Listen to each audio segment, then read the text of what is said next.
Hi, I'm Vanessa Marquette here at the Institute for Veterans and Military Families at Syracuse University. This is What's Brewin'. Today with me I have Lindsay and Gilly, who are here to talk about our regional community of practice. Thanks for joining us today.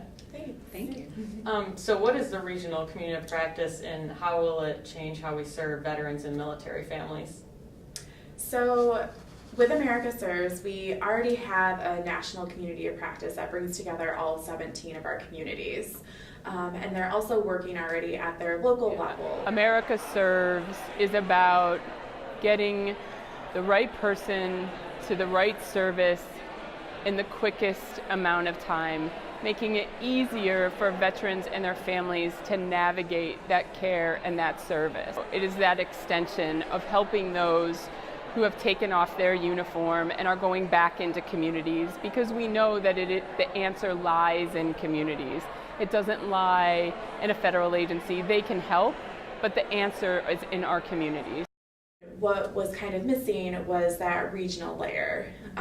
So working with the Walmart Foundation, we put out a request for proposals from all of our communities to have an opportunity to bid for this award, and selected one coordination center from each region. Thank you, Walmart Foundation. Every Mind is honored to be selected as the America Serves Regional Community of Practice Champion for the Mid-Atlantic region. Through our Serving Together program, we have supported military, veterans, and their family members throughout the National Capital Region for over 8 years. And Serving Together is looking forward to working with our Mission United of Southampton Roads team and our PA Serves team in Pittsburgh to improve the overall capacity, network health, and provider engagement across the region. We think it will help especially empower the providers to serve people better. That's kind of how we approach all of America Serves, where if we can help them do what they do best, people will be served best. So what are some examples of how the regions will use the grant?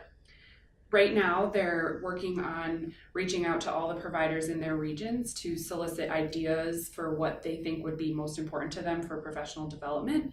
And then they already have a lot of ideas about how to carry that out. This gracious grant is going to impact our providers and our community by allowing us to bring together even more of our providers in a seamless way across the Carolinas. We are already making great strides by connecting some of our larger providers across North and South Carolina. So it had an immediate impact as soon as it was announced and we were able to move forward. My name is Derek Clark, and I wanted to thank the Walmart Foundation for the Best Practice Grant that they've recently given us the opportunity to participate in.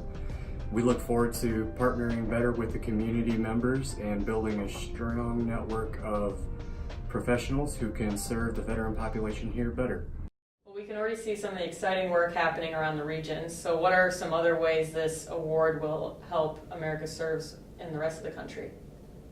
So we're really hoping that the lessons learned at the regional layer will be able to come back to our national community of practice, so that all of the regional leads will be able to share what they're learning at their local and regional level to be able to impact the work that we're doing nationally. And one of the ways that we're doing that is by taking all of the data and things that we already measure and trying to identify, oh, this learning or this practice really seems to be working here, elevate that to influence all the other communities around the country. That's great. Well, thanks for joining us today. And that's What's Brewing at the IVMF, in service to those who serve.